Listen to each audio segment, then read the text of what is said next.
যোৰহাট, গোলাঘাট, ডিব্ৰুগড়, ধেমাজি জিলা কপাব চুতীয়া জাতিৰ ৫টাকৈ সংগঠনে ১ নৱেম্বৰত জনজাতিকৰণৰ দাবীত গণসংকাৰ কাৰ্যসূচী। প্ৰতিখন জিলাত ৫০,০০০কৈ প্ৰতিবাদকাৰীয়ে কৰিব এই গণসংকাৰ কাৰ্যসূচীত অংশগ্ৰহণ।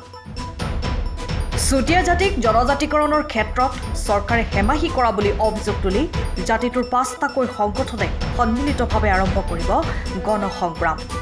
চুতীয়া জাতি সন্মিলন, চুতীয়া যুৱ সন্মিলন, মহিলা সন্মিলন, চুতীয়া ছাত্ৰ সন্থাৰ বিষয়ববীয়াই যোগদান কৰিব এই কাৰ্যসূচীত।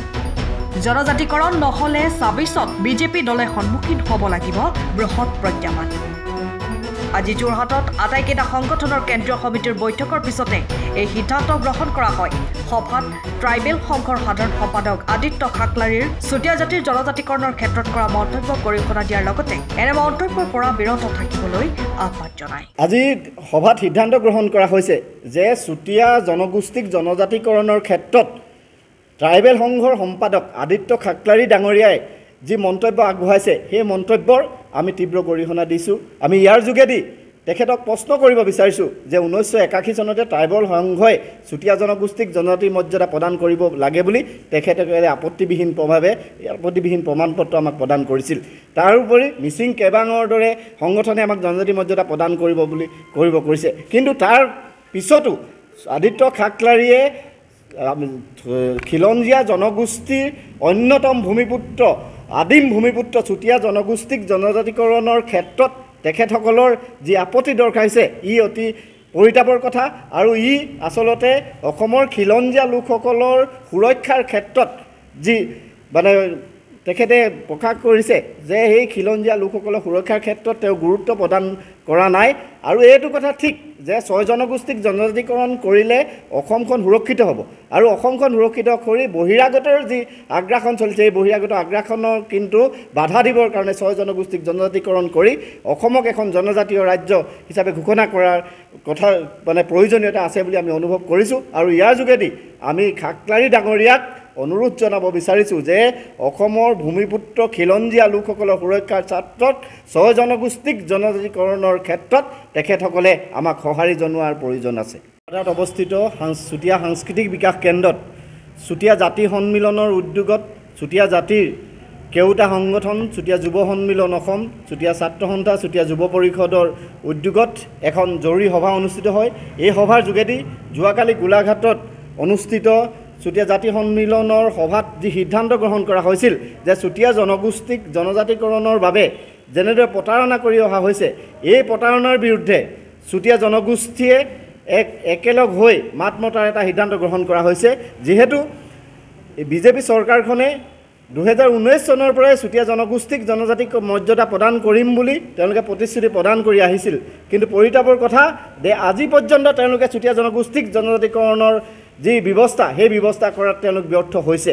ইয়াৰ যোগেদি চুতীয়া জনগোষ্ঠী চুতীয়া জাতি সন্মিলন তথা ভাতৃভগ্নী কেওটা সংগঠনৰ জৰিয়তে আমি অসম চৰকাৰক সকীয়াই দিব বিচাৰিছোঁ যে ২৬ চনৰ নিৰ্বাচনৰ আগতে চুতীয়া জনগোষ্ঠীক জনজাতি মৰ্যাদা প্ৰদান কৰাৰ বাবে তেওঁলোকে ব্যৱস্থা গ্ৰহণ কৰিব লাগে। অন্যথা চুতীয়া জনগোষ্ঠীয়ে ইয়াৰ বিৰুদ্ধে কিন্তু ৰাজনৈতিকভাৱে সিদ্ধান্ত ল'বলৈ বাধ্য হ'ব। ইতিমধ্যে আমি চুতীয়া জাতি সন্মিলনৰ উদ্যোগত কেওটা সংগঠনৰ সহযোগত অহা ১ নৱেম্বৰৰ পৰা একলানি কাৰ্যসূচী ঘোষণা কৰিছোঁ। আমি সিদ্ধান্ত গ্ৰহণ কৰিছোঁ যে ১ তাৰিখে যোৰহাট, গোলাঘাট, মৰাণ আৰু ধেমাজি জিলাত একেলগে ৫০,০০০কৈ মানুহে এই জনজাতিকৰণৰ দাবীত এক গণসমাৱেশৰ সৃষ্টি কৰিব। ইয়াৰ যোগেদি আমি অসমৰ মাননীয় মুখ্যমন্ত্ৰী হিমন্ত বিশ্ব শৰ্মাক আমি ক'ব বিচাৰিছোঁ যে তেখেতে অতি শীঘ্ৰেই আমাক জনজাতিকৰণৰ মৰ্যাদা প্ৰদান কৰিবৰ কাৰণে ব্যৱস্থা গ্ৰহণ কৰক। অন্যথা কিন্তু অনাগত সময়ত আমি যি আন্দোলনৰ কাৰ্যসূচী গ্ৰহণ কৰিম ইয়াৰ জৰিয়তে ২৬ৰ তেওঁলোকৰ নিৰ্বাচনৰ জখলা কিন্তু মিখন নহ'ব।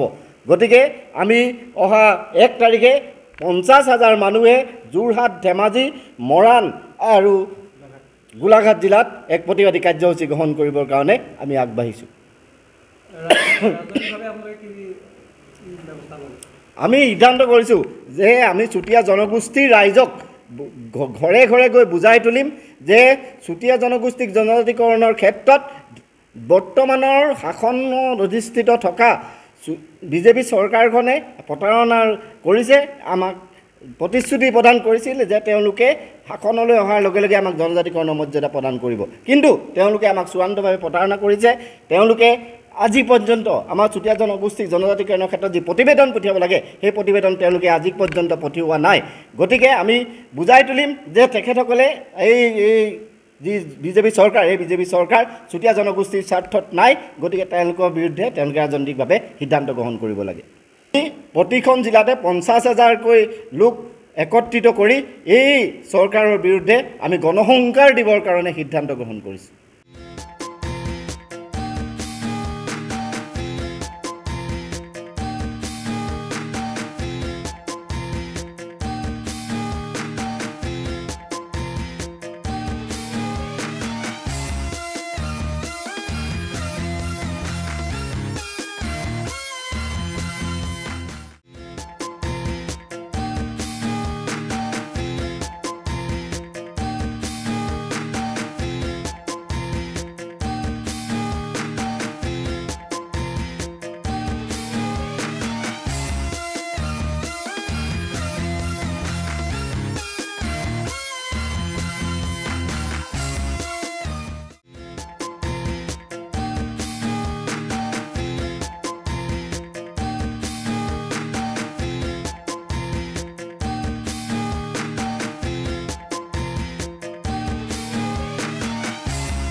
সময়ৰ খবৰ সময়ত পাবলৈ ফলো কৰক টাইম অফ আছাম।